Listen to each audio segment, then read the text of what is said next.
আসসালামু আলাইকুম এভরিওয়ান, কী অবস্থা সবার? দিস ইজ উর্মি ইসলাম। আজকে আপনাদের সাথে শেয়ার করব কিভাবে আমি কম খরচে একটা সাধারণ গজ কাপড়কে আকর্ষণীয় করে তুলতে পারি। তো এখানে আমি গজ কাপড় কিনে নিচ্ছি। সাধারণত দেখা যায় কি কিনতে গেলে সাইজে মিলে না, ড্রেস পছন্দ হয় না, কালার পছন্দ হয় না, ডিজাইন পছন্দ হয় না। তো গজ কাপড় একটা সুবিধা কি আপনি কিনে নিজেই ডিজাইন চয়েস করে বানাতে পারবেন, সাইজে বানাতে পারবেন। তো এটা একটা সুবিধা। তো আমি আজকে 1000 টাকার মধ্যে কমপ্লিট করবো। 1000 টাকার কমও লাগবে। তো এগুলোর মধ্যে আপনাদেরকে কমপ্লিট করে দেখাবো। তো এখানে আমি গজ কাপড় কিনছি। এটা গজ কাপড় নাম মেবি ডিজিটাল প্রিন্টের ভ্যাক্সি অয়েল। আপনারা যে কোনো ধরনের নিতে পারেন। আমি গরমের মধ্যে কটনের জিনিসগুলো ভালো লাগে, তো এগুলো আরামদায়ক। বাসায় পরতে হলেও কিন্তু সিম্পলের মধ্যে গর্জিয়াস করা যায়, তাই না? এখন আমি বাসায় পরছি তাই বলে কি যে কোনো একটা পরলেই হয়েছে? এটা তো মানানসই যায় না, তাই না? তো আমি সিম্পলের মধ্যে গর্জিয়াস দেখাবো। বাসায় পরবো যেহেতু, তো এখানে আমি কটনের মধ্যে নিচ্ছি। কটনের মধ্যে আপনি যে কেউ দেখলে বলবে যে এটা কি না। তো যাই হোক, এখন মূল ভিডিওতে আসি। এখানে আমি গজ কাপড় নিছি। পার গজ আমার পড়ছে 180 টাকা বলছিল। আমি 170 মেবি 60 দিয়ে নিয়ে আসছিলাম, ঠিক খেয়াল নেই, তবে 70-60-এর মধ্যে আসে। তো এখানে আমি এটার সাথে ম্যাচিং করে লেস কিনছি। আর এই যে এখানে আরেকটা আমি 3 পিস নিয়েছি গজ কাপড়। তো এখানে আরেকটা কালার সেম সেম প্রিন্টেরই, সেম প্রিন্ট বলতে কি সেম কাপড় ভেস্কি বল। তারপর এই যে এখানেও আমি লেজ ইউজ করব।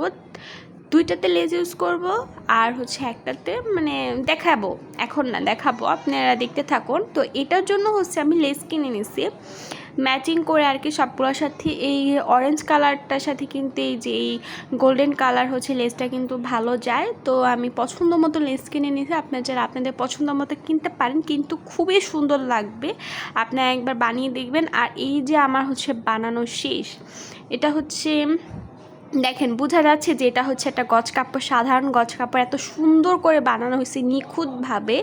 তো এই যে আমি গলার এখানে লেস দিয়েছি, মাঝখানে একটু ভিয়ের মতো রাখছি। আর এই যে হাতার দিকেও আমি একটু লেস দিছি। আর একটা কথা কি, ক্যামেরাতে না ভালো করে বোঝা যাচ্ছে না, কিন্তু রিয়েলে অনেক সুন্দর হয়েছে। আর এই যে আমি এটা প্যান্ট কাটিং করছি একটু লুজ করে এখন কিন্তু লুজ করে যেই প্যান্টগুলো চলে সেগুলোই কিন্তু চলে। জামা আর সালোয়ার কিন্তু এক প্রিন্টেরই চলে, এইভাবেই ভালো লাগে, অন্য প্রিন্টের হলে ভালো লাগে না। আর এই যে অরেঞ্জ কালারের গলাটা কিন্তু আমার পার্সোনালি অনেক বেশি ভালো লাগছে। দেখেন গলার ডিজাইনটা জাস্ট একটু দেখেন কেমন হয়েছে। আপনি চাইলে এটা ট্রাই করতে পারেন। এটা কিন্তু অনেক সুন্দর হয়েছে। রিয়েলে পরলে কিন্তু কেউ বুঝবেই না এটা আপনি গজ কাপড় দিয়ে বানিয়েছেন। সবাই বলবে যে এটা কোথা থেকে নিয়েছেন, কোন পিস থেকে নিয়েছেন। যাই হোক, এখানে আমি হাতার মধ্যেও দিছি, নিচে কোনো দিই না। পায়জামা তো কোনো কিছু লেস ইউজ করি না, জাস্ট আমি হাতায় ইউজ করছি আর গলায় ইউজ করছি। আপনার চাইলে জাস্ট গলায় ইউজ করতে পারেন। হাতায় ইউজ করলে একটু দেখতে সুন্দর লাগে। আমি কিন্তু সৌন্দর্যের জন্য না, এখানে আমার লেসটা পাচ্ছিল জায়গায় আমি হাতাতেও দিয়ে দিচ্ছি। তো প্রথমে আমার হাতাতে দেওয়ার প্ল্যান ছিল না, লাস্টে হয়েছিল। যাই হোক, এই যে এটা আমি ফার্স্টে ভাবছি কি এখানে যে সাদা লেসটা থাকে না, ফুল টাইপের একটা লেস, সেটা দিব। তো হুট করে প্ল্যান চেঞ্জ হলো। তো এখানে পাইপিং দিয়ে করলাম। আর এই যে এই পায়জামাটা কেমন হয়েছে কমেন্ট বক্সে জানিয়ে দেবেন। এই পায়জামাটা কিন্তু আমার পার্সোনালি অনেক বেশি ভালো লাগছে। যাই হোক, আজকে ভিডিওটা ছিল এই পর্যন্তই। যারা দেখছেন তারা অবশ্যই লাইক, কমেন্ট, শেয়ার আর সাবস্ক্রাইব করে দিবেন।